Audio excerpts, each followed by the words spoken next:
Madame, Monsieur, bienvenue dans ce flash de l'information sur Tunisnet TV. Voici les principaux titres de l'actualité. À Boumhel, saisi de 3600 bouteilles de vin d'une valeur de plus de 11 000 dinars.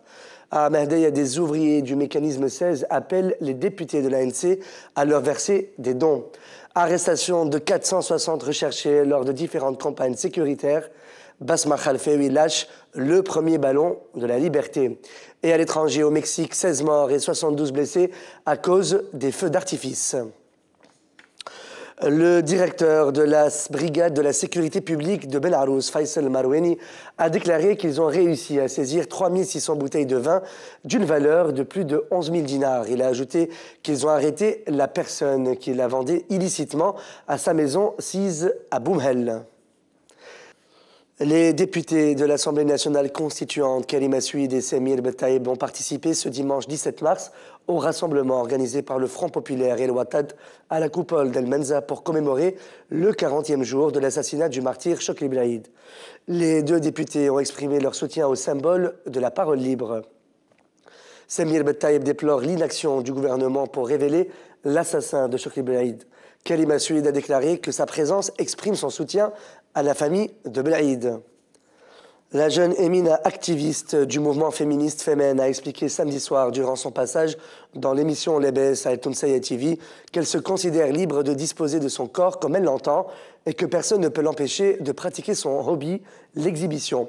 J'ai posé nu pour faire passer un message et non pour la provocation sexuelle comme pensent certains. L'exhibition est le meilleur moyen pour transmettre les messages, ajoute-t-elle. Quel mal y a-t-il à s'exhiber se demande la jeune lycéenne âgée de 18 ans. Pour rappel, l'activiste française Julia Javel, membre de Femen France, avait annoncé il y a quelque temps à la chaîne France 24 que l'organisation féministe compte ouvrir une antenne en Tunisie. L'une des ouvriers du mécanisme 16 à Mehdeya a appelé aujourd'hui le 17 mars les députés de l'Assemblée nationale constituante à leur verser des dons afin qu'ils puissent disposer de leur salaire des 3 derniers mois et qui ne dépassent pas 120 dinars pour chaque ouvrier. Les ouvriers du mécanisme 16 sont plaints des conditions économiques et financières déplorables. Le parti à tendance islamique Tahrir a organisé aujourd'hui une conférence politique à Belarus sous le titre « La séparation de la religion de la vie est un crime et une trahison ». Le président du parti Rida Belhaj a déclaré que son parti est en train de préparer une charte d'honneur qu'il va présenter au milieu politique. La charte incrime la collaboration avec l'étranger et la qualifie de trahison.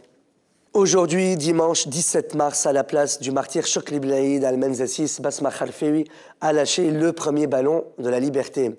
Un grand nombre des Tunisiens ont été présents à cet événement.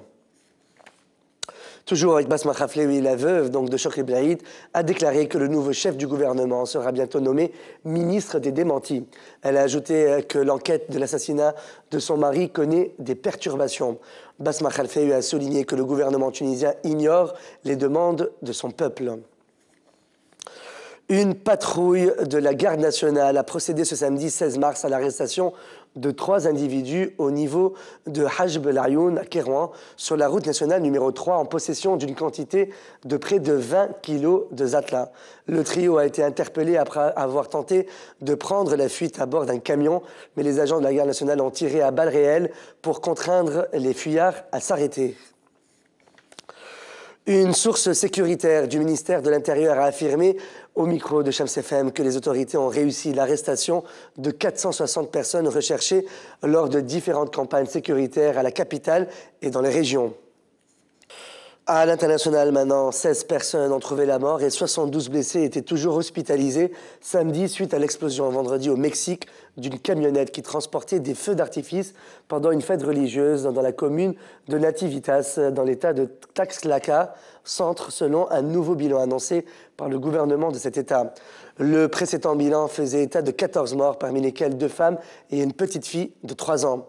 2 autres personnes ont succombé samedi soir. 9 personnes sont décédées sur les lieux de l'explosion et les autres dans les hôpitaux de Tlaxcala et de l'état voisin de Puebla, où 154 blessés avaient été transportés vendredi.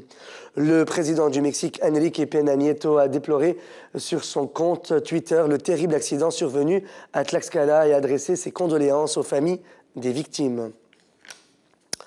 L'avocat français Olivier Metzner a été retrouvé mort dans la matinée de ce dimanche 17 mars au large de son île privée en Bretagne. Selon l'AFP, une lettre évoquant sa volonté de mettre fin à ses jours a été trouvée chez lui. Maître Olivier Metzner est l'un des plus grands avocats français présents dans la plupart des grands dossiers pénaux de ces dernières années. Il a défendu Jérôme Kerviel, Bertrand Cantat ou encore l'ex-dictateur panaméen Manuel Noriega. C'est la fin de ce flash de l'actualité sur Tonosna TV. Merci de votre fidélité. Excellente fin de soirée sur notre chaîne. À demain soir.